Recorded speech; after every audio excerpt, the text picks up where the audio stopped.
तो मेरे भाई पवन सिंह के साथ बहुत बड़ा धोखा हुआ है। बॉलीवुड वालों ने तो उनकी इंडस्ट्री के ही लोगों को अवार्ड दिया, पर पावर स्टार पवन सिंह के गाने को व्यूज़ ज़्यादा थे। पवन सिंह के गाने को ज़्यादा पसंद किया था लोगों ने, तभी भी पावर स्टार पवन सिंह के गाने को दिया नहीं अवार्ड।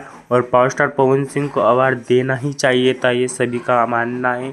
और पावर स्टार पवन सिंह के पान गर्दा बढ़ा रहे।